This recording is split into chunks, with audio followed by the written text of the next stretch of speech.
Start. భవన నిర్మాణ కార్మికులు రేపు లేబర్ కమిషనర్ ఆఫీస్ ముట్టడి కార్యక్రమానికి హాజరు కావాలి. మనం ఎందుకని పోరాడాలంటే భవన నిర్మాణ కార్మికులకి గత టీఆర్ఎస్ ప్రభుత్వం, నేటి కాంగ్రెస్ ప్రభుత్వంతో పాటు కేంద్ర బీజేపీ మోడీ ప్రభుత్వం కూడా తీవ్ర అన్యాయం చేస్తుంది.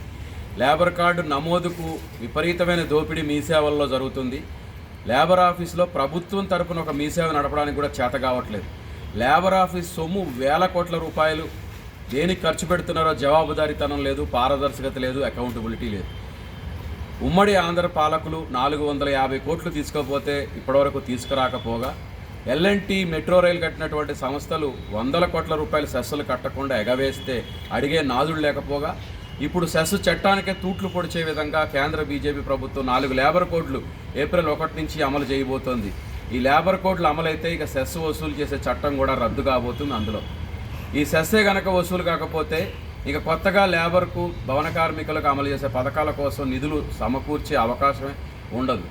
గత బకాయిలు వసూలు చేయట్లేరు. సంవత్సరానికి కేవలం 1 నెల మాత్రమే అధికారులు ఏదో తంతు చేసే కార్యక్రమంగా లాంఛనంగా వసూలు చేస్తున్నారు తప్ప ప్రతి నెల కూడా నూతన నిర్మాణాలు జరుగుతూనే ఉన్నాయి. ఈ నూతన నిర్మాణాల నుంచి అవినీతి, లంచగొండితనం లేకుండా సెస్సును కరెక్ట్గా వసూలు చేయాలని చెప్పిన డిమాండ్తో మొదటి డిమాండు.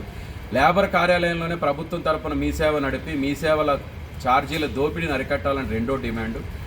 ఈరోజు ప్రైవేట్ ఇన్సూరెన్స్ కంపెనీలకు ఈ పథకాలను అప్పజెప్పి చేతులు దులుపుకునే పని రాష్ట్ర ప్రభుత్వం చేస్తుంది. ప్రైవేటీకరణ చేయొద్దు, ఇన్సూరెన్స్ కంపెనీలను అందులోనే తిష్ట వేయించారు లేబర్ కార్యాలయంలోనే, వాటిని వెళ్ళగొట్టాలి. జీవో నెంబర్ 12ని సవరించాలి. ఇదొక మూడో ముఖ్యమైన డిమాండు. సిఎస్సి హెల్త్ పరీక్షల పేరిట ఒక కార్మికుడి దగ్గర 3,250 రూపాయలు సంవత్సరానికి ఒకసారి టెన్షన్గా టెస్టులు చేస్తున్నారు. ఈ టెస్టులు చేయడం వలన కార్మికులకి అదనంగా వచ్చే ఉపయోగం ఏం లేదు. ఏదైనా జబ్బు, రోగం ఉంటే దానికి మందేస్తే, వైద్యం, చికిత్స అందిస్తే దానికి ఉపయోగం తప్ప నీకు పలానా రోగం ఉందని చెప్పని రిపోర్ట్ చేతిలో పెడుతున్నారు. ఆ రిపోర్ట్లు కూడా ఒకరికి ఇంకొకరికి ఇవ్వడం జరుగుతుంది. అంతగా బంచ్ ఆఫ్ రిపోర్ట్లు ఇస్తున్నారు. అందరికీ ఒకే కామన్ రిపోర్ట్లు కూడా ఇస్తున్నారు. కొద్ది చోట్ల రిపోర్ట్లు కూడా ఇవ్వకుండా వెళ్ళిపోతున్నారు రక్తం సేకరణ చేసుకొని.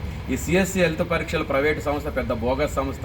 ఈ సంస్థను కూడా రద్దు చేయాలనే ప్రధాన డిమాండ్ ఉంది. అడ్డల మీద మూత్రశాలలు మహిళలకు, శాశ్వత చలివేంద్రాలు, ఇటువంటి మౌలిక సదుపాయాలు కల్పించాలని కోరుతున్నాం. 60 సంవత్సరాలు దాటిన భవన కార్మికులకు పింఛన్లు ఇవ్వాలని. ఎల్లుండి, రేపు పెద్ద ఎత్తున ఆందోళనలు ఉన్నాయి. చివరగా లేబర్ కమిషనర్ ఆఫీస్ ముట్టడి కార్యక్రమాన్ని విజయవంతం చేయాలని సిఐటియు భవన కార్మిక సంఘం తరఫున కార్మికులందరికీ విజ్ఞప్తి చేస్తుంది.